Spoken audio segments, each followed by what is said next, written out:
Today, my rule is going to be behind how the fear behind COVID-19 is really hysteria rather than fact. I think that fear behind COVID-19 is drastically exaggerated and incorrect.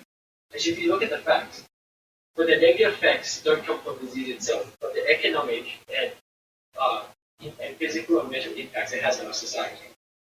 I believe that COVID-19 does not deserve the fear it gains. Instead, of the effects it has on our society. It shows the effects on our global and local industries, the mental and physical well-being of citizens and our society, as well as the relatively telling statistics of COVID-19 compared to other important factors. My first point is to address the economic damage that's occurring globally and locally, as the virus has affected people more than just medical. The global economy has been at a record low, with stocks dropping lower than ever, crude oil being the cheapest it's ever been. Unemployment's at a record high. There's been the fewest amount of commercial flights in the last 10 years. And the only part of the economy that's thriving here is the digital entertainment industry and video conference industry, such as Netflix and Zoom, with the highest shares they've ever had. The International Monetary Fund, IMF, has said that the economy is assumed to shrink by 3% this year, with the IMF describing it as the worst decline since the Great Depression.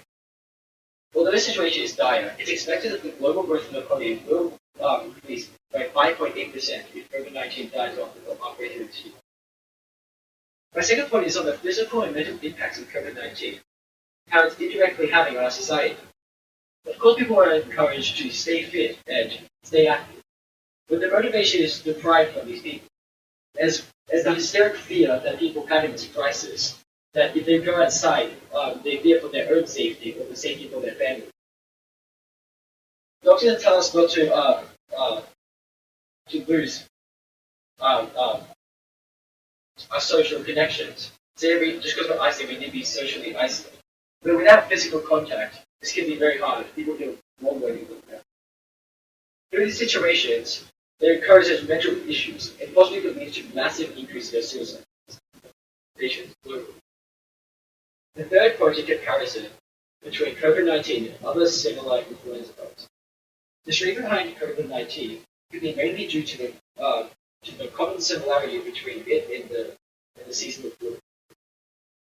Although it's hard to compare these two viruses, as COVID-19 isn't fully influenced lifespan, so we don't have the full statistics. The seasonal flu has an average infection rate of about 1 million people, which is about 9% of the population, with around 0.1% death rates, around 646,000 deaths. Although COVID-19 is only halfway through the year, so we don't have the full statistics. Currently, it has 3 million global cases, has killed 211,000 people, with around 6% death rate.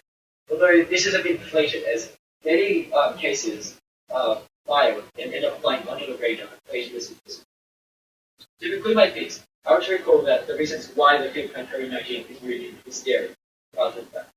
This crisis is ultimately one of economic downfall rather than medical output.